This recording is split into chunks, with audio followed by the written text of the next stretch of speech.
Fala, meu povo do canal Futebol Argentino, estamos aqui no Domingão para mais um vídeo, dessa vez domingo histórico, e hoje talvez vá aparecer algum barulho no fundo aí, porque aqui perto de casa estão fazendo um show horrível, pelo menos para o meu gosto. Não sei que tipo de música é essa, mas é o tipo de música que eu não gosto, mas enfim, se aparecer um barulho no fundo é por causa disso. Então vamos lá falar sobre o que tem que ser falado hoje, né? Hoje, como eu falei ontem, eu iria falar sobre um assunto relacionado mais ou menos relacionado ao vídeo de ontem, que é a questão dos técnicos argentinos, ou seja, que é sobre o motivo pelo qual eu não quero um estilo de treinador idealista. Nesse sentido, na Argentina nós temos uma cultura de técnicos que remonta a duas escolas de técnicos. E essas escolas é a escola de Carlos Salvador Bilardo e César Luiz Menotti, né? Os dois técnicos que foram campeões mundiais com a seleção argentina e que têm estilos, gostos, filosofias, motivações, enfim, trajetórias como jogadores, trajetórias em clubes, trajetórias de vida diferentes, né? Ambos foram vencedores, não se pode falar que um é melhor que o outro. Nesse vídeo eu não vou aqui, adianto logo, que eu não vou aqui tratar de defender a superioridade de uma escola sobre a outra, embora eu tenha a minha preferência, né? A minha preferência não é exatamente por uma das escolas, mas como é que eu vou dizer? Eu prefiro as ideias de uma escola, porém não absolutizadas. As ideias de outra escola, para mim, elas podem ser unidas ou reunidas dentro da escola que eu prefiro. Seria uma síntese, só que uma síntese predominativa, digamos assim. Ou seja, há uma predominância no meu estilo, no meu gosto, por uma das duas escolas, mas não significa em momento algum que eu vá renunciar aos elementos de outra escola. O Bilardo e o Menotti, eles eram, nesse sentido, puristas, né? O Menotti era um treinador muito idealista, né? Ele pega a seleção argentina em 76, 75, 76, eu acho, para a Copa de 78. Depois de fazer um trabalho muito bom no Huracan, ele teve um ataque fantástico, né? Que tinha o Babington, sei lá como é que se fala. Eu acho que o Brindisi também jogava lá, enfim. O Houseman, né? Era um 4-2-4 que ele jogava no Huracan de Buenos Aires. Eles conseguem sair campeão argentino com esse time. Um ataque que todos os quatro homens de frente conseguiram fazer mais de 10 gols cada um no campeonato. Um time que jogava muito bonito, aquela bola rasteira, toque de bola, imposição física e tal. Enfim, escola argentina ofensiva clássica, né? Aquela escola argentina clássica. E a Argentina patinava em Copa do Mundo nessa época. Inclusive não tinha conseguido ir para a Copa do Mundo de 70, né? Saindo para o Peru em casa, né? Numa seleção que era muito boa, segundo os relatos que eu tenho de pessoas que foram inclusive pro jogo, né? Tinha o Gersalde, para quem não sabe, o Gersalde foi o único atacante, o único jogador argentino, sem ser o Messi, até o Messi, vamos dizer assim, que conseguiu ganhar a bota de ouro na Europa. Ou seja, o cara foi artilheiro do ano na Europa, pelo Porto de Portugal. Então não é qualquer merda, né? Vamos dizer assim, vamos falar no português claro, não era pouca merda o cara, né? É um ataque que tinha Gersalde. Essa seleção argentina que perdeu pro Peru, ganhou do Brasil aqui no Brasil no amistoso antes da Copa do Mundo. Então não era uma seleção ruim, né? Mas isso que eu tô falando aqui, né? Essa versão que eu vou falar aqui é uma versão do Passarella, né? O Passarella, naquele programinha que tinha na Sport TV, acho que era, não sei o que, os capitões, campeões. Não era um programa que tinha os capitões, tinha o Mataus, tinha o próprio Passarella, tinha o Carlos Alberto Torres, tinha o Cannavaro, acho que eram esses, né? Era um alemão, italiano, argentino, brasileiro, e acho que era isso. Se eu não estiver enganado, era isso. Enfim, o Passarella estava falando nesse programa que até o Menotti, a Argentina ficou uns 16 anos, mais ou menos, vários anos, 2 décadas quase, imaginando que o físico era o diferencial.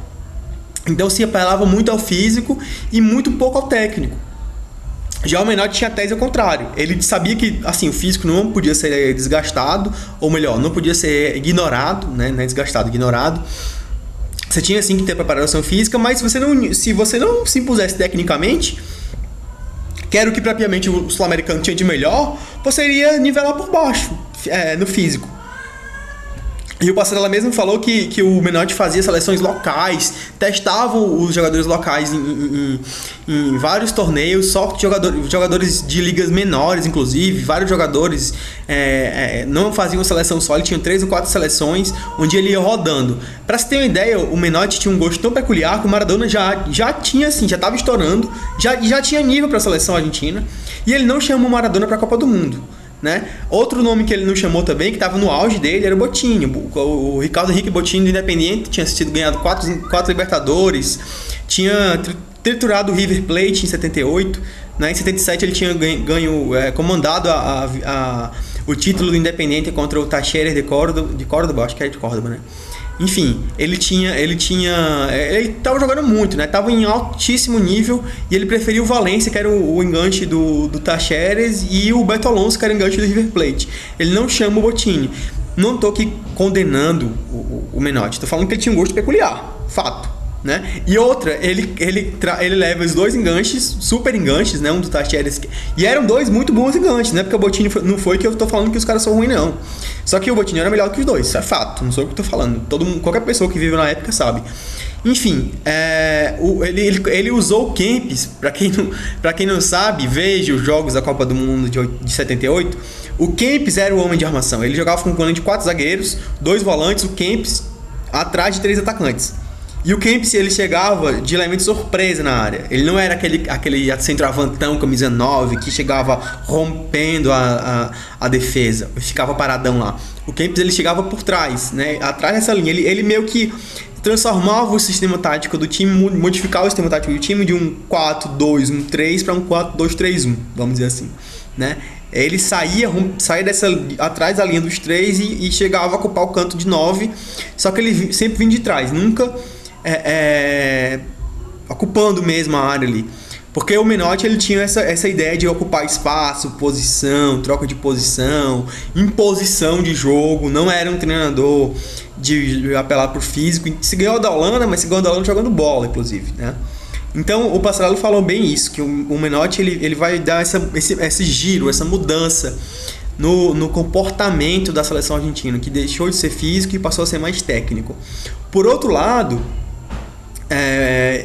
em 82, o Menotti já agregando Maradona, Ramon Dias, outros jogadores agregando mais talento, vamos dizer assim, ao time de 78, ele não consegue passar de um grupo que tinha Itália, Brasil e Argentina, porque em 78 a Copa do Mundo era assim, você tinha um grupo de 4 times, passavam 3, depois você tinha 4 grupos de 3 times, onde passava apenas todo mundo contra todo mundo, um jogo só. Então você tinha 4 grupos de 3 times, passava um time, ficavam 4 times e ia semifinal e final. Era isso.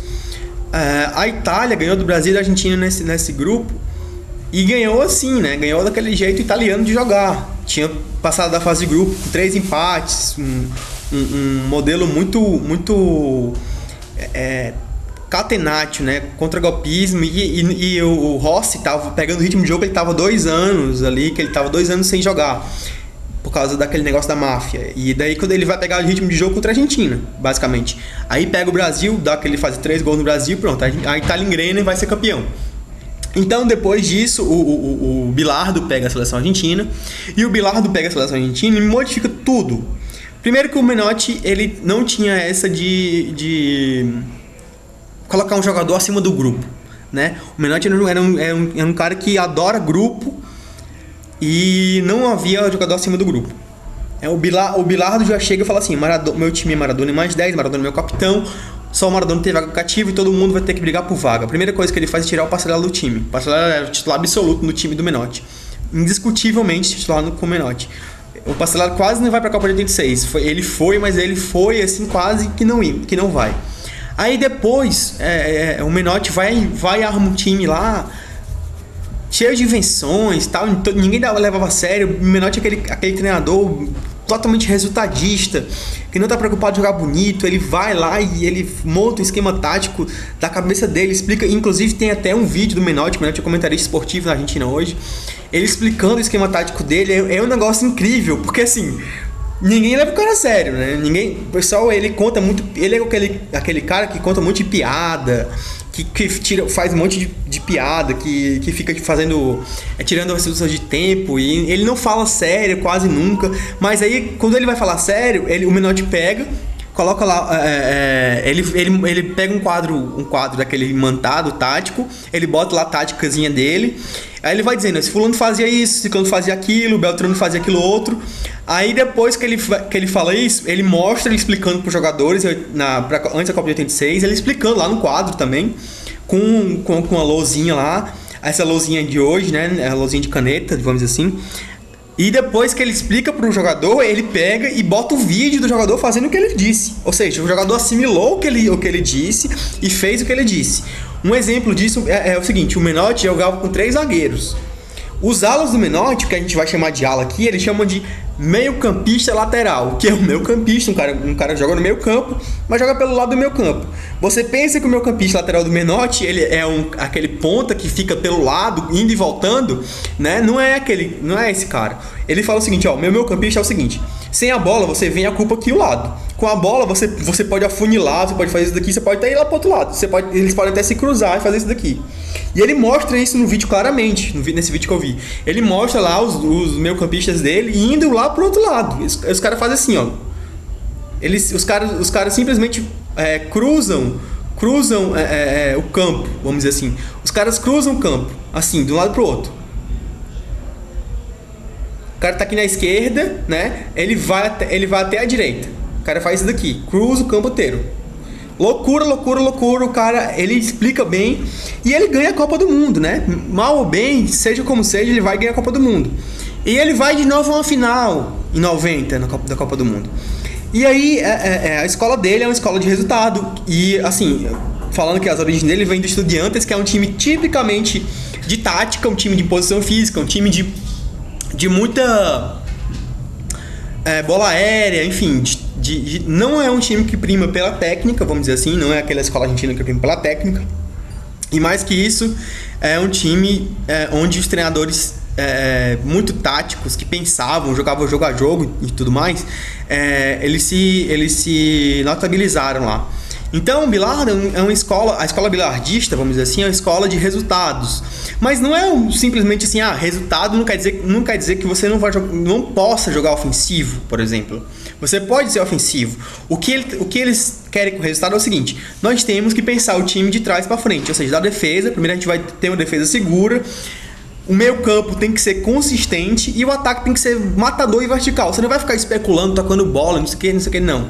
Tem que ter um time que seja rápido, veloz e preciso, letal, né? É isso. Sem tico-tico no fubá, como se diz no Brasil. Sem ficar rodando a bola, procurando espaço, tentando intimidar o adversário e nem propor o jogo. Não é isso. Mas você não precisa deixar de ser ofensivo por causa disso também. É isso que eu quero dizer, esse é o ponto. Então, assim, eu claramente hoje eu acho o sistema bilardista,